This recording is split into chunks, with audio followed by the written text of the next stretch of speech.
Hello friends, आप सभी के लिए आज हमारा तीसरा सब्जेक्टिव क्वेश्चन है। ठीक है ना। जो कि देख रहे हैं हमने क्या लिखा हुआ है, विद्युत आवेशों का क्वांटीकरण क्या है। ठीक है ना। इंग्लिश में भी लिख दिए हैं कि जो भी स्टूडेंट को इंग्लिश में क्वेश्चन चाहिए वो अपना इंग्लिश का क्वेश्चन लिख लेंगे और आंसर अपने से लिख लेंगे। देखिए क्या हम लिखे हुए हैं, what is quantize electric charge, मतलब विद्युत आवेशों का क्वांटीकरण क्या है। इसी को देखिए तीन चार लैंग्वेज में पूछता है कि आवेश का क्वांटम क्या है, आवेश के क्वांटम सिद्धांत को समझाइए। ठीक है ना। यही सब पूछता है, बस लैंग्वेज में समझाता है। ठीक है ना। जो हम क्वांटीकरण लिखे हैं ना, इसको कहीं कहीं क्वांटम लिख देगा। ठीक है। तो समझिए क्वांटम क्वांटीकरण सब एक ही है।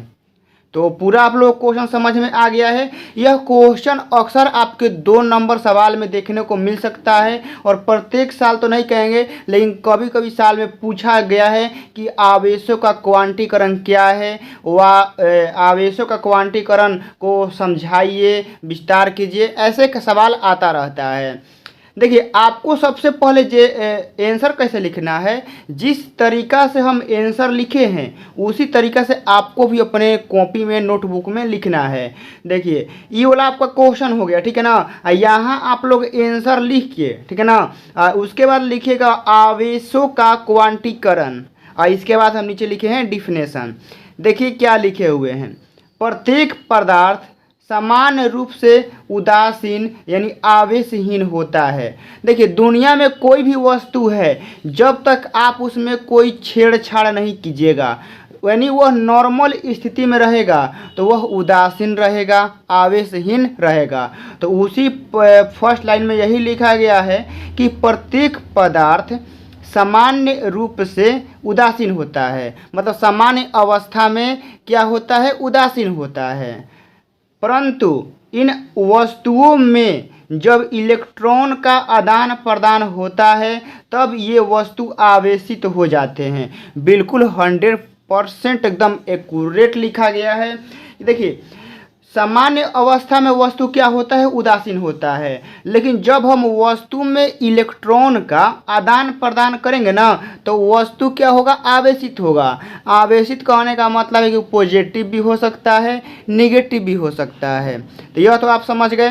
तो सबसे पहले आपको यही लाइन में लिखना है परिभाषा कि प्रत्येक पदार्थ समान रूप से उदासीन होता है यानी आवेशहीन होता है, परंतु इन वस्तुओं में जब इलेक्ट्रॉन का आदान प्रदान होता है तब ये वस्तु या वस्तुएं आवेशित हो जाती हैं, चाहे हो जाते हैं।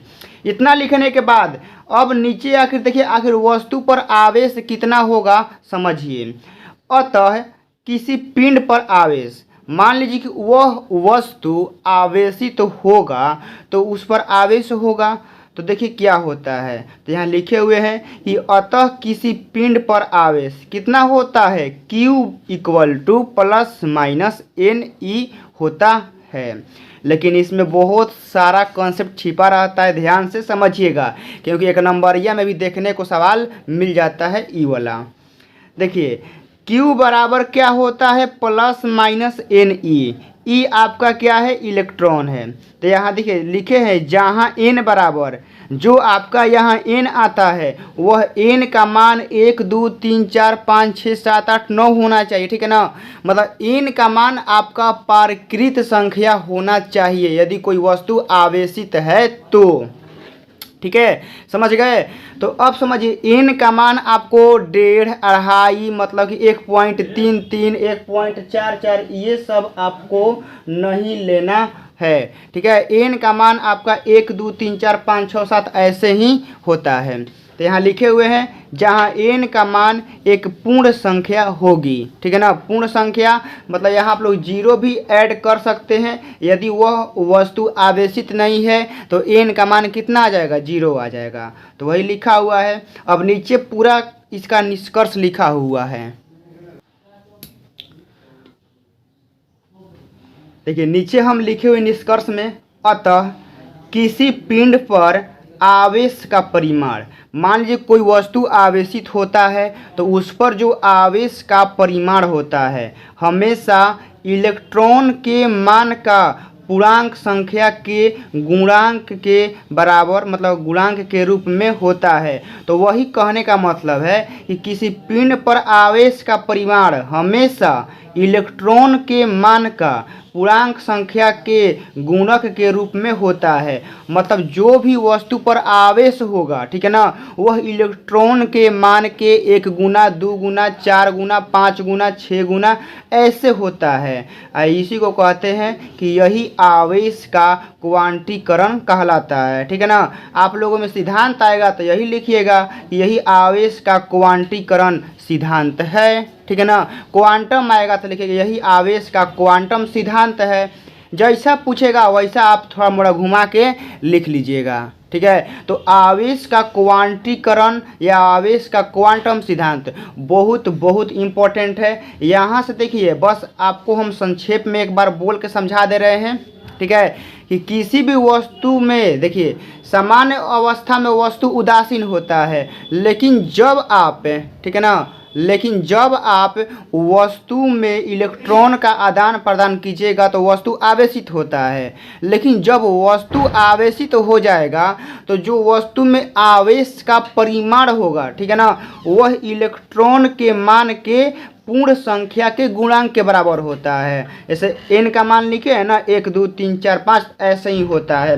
आप कभी भी n का मान बाबू लोग 1.33, 1.5, 1.2, माइनस में 1.9 ये सब आप लोग नहीं लीजिएगा। ठीक है ना, ये वैलिड नहीं होता है। n का मान आपका पूर्ण संख्या वाला, मतलब 0 से लेके आगे तक का आपका वैलिड होता है।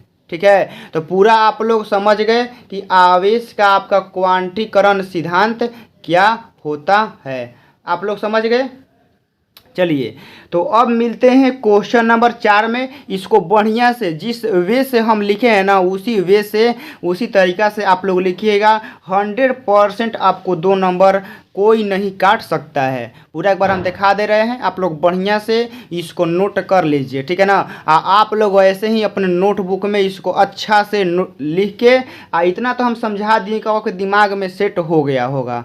चलिए, तब मिलते हैं इसके क्वेश्चन नंबर 4 में। आप लोग बढ़िया से इसको तैयार कर लीजिएगा। जय हिंद, जय भारत।